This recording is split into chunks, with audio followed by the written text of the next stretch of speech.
గుళ్ళు గోపురాలు దేవుళ్ళు దేవతలకేనా? దయ్యాలకుండవా? ఉండకూడదా? ఎందుకు ఉండకూడదంటున్నారు పశ్చిమ గోదావరి జిల్లా వాసులు. దయ్యం కోసం గుడి కట్టించిన ఘనత ఆ జిల్లాదే. గుడి కట్టించడమే కాదు, శాంతి కోసం ఏడాదికోసారి అక్కడ జంతు బలులు కూడా జరిగాయి. ఇది పశ్చిమ గోదావరి జిల్లాలోని మొగల్తూరు. సినీ నటులు చిరంజీవి, కృష్ణంరాజుల స్వగ్రామం. ఈ ఊరికి ఇంకో ప్రత్యేకత కూడా ఉంది. అన్ని ఊళ్ళలో మాదిరిగానే మొగల్తూరులో కూడా చాలా గుళ్ళున్నాయి. దీనిలో వింతేమీ లేదు. కాకపోతే ఇక్కడ దేవుళ్ళకే కాదు, దెయ్యానికి కూడా ఓ గుడి కట్టించారు. వినటానికి విడ్డూరంగా ఉన్న ఇది నిజం, వింత విచిత్రం.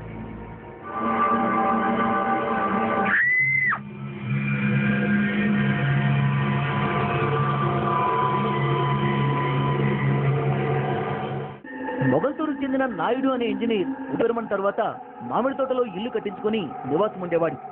కొంతకాలం పాటు ప్రశాంతంగానే ఉన్న తర్వాత దెయ్యాలు కనిపిస్తున్నాయని కుటుంబ సభ్యులతో పాటు తోటలో పనిచేసేవారు భయపడి రక్తం కక్కుని చనిపోయారని ఒక కథనం ప్రచారంలో ఉంది. నాయుడు ఎంతో మంది భూత వైద్యులను ఆశ్రయించి ఎన్ని గుళ్ళలో పూజలు చేసినా ప్రయోజనం లేకపోయిందని స్థానికులు చెబుతున్నారు.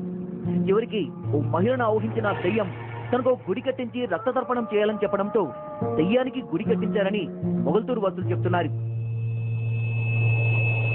ఈ దొడ్లు మా చింతనం నుంచి ఏదో గాలి ఉందని పెద్ద గొడవ అండి. చాలా మంది కూడా చెట్ల మీద పడి బ్లడ్ కలుపుకొని చచ్చిపోయారండి.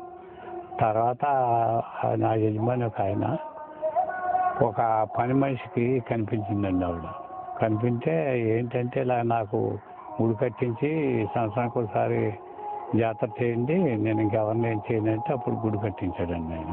దెయ్యంతో అనేక ఇబ్బందులు పడ్డామని కోడిని బలివ్వడంతో శాంతించిందని చెప్తున్నారు. అయితే మొగల్తూరు వాసులకు ఇప్పటికీ దెయ్యం భయం పోలేదు.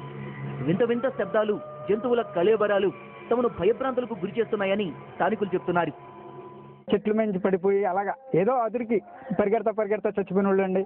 అటువంటి న్యాచురల్గా జరిగినాయి అనమాట అండి. అది అప్పటి నుంచి కూడా భయంతో ఇవాళ కూడా పిల్లలు వస్తా కొంచెం భయంగానే వస్తారండి. 2-3 ఉంటేనే కానీ పిల్లలు ఎవరో కూడా ఈ రోడ్డు అంటున్నారండి. మొగల్తూరు ఒకప్పుడు సంస్థానంగా ఉండేది. ఇక్కడున్న ఓ పురాతన కోట కూడా దెయ్యాల భయానికి కారణమవుతోంది. దెయ్యాల భయంతో ఆందోళన చెందుతున్న స్థానికులకు కౌన్సిలింగ్ అవసరమని వైద్యులు సూచిస్తున్నారు.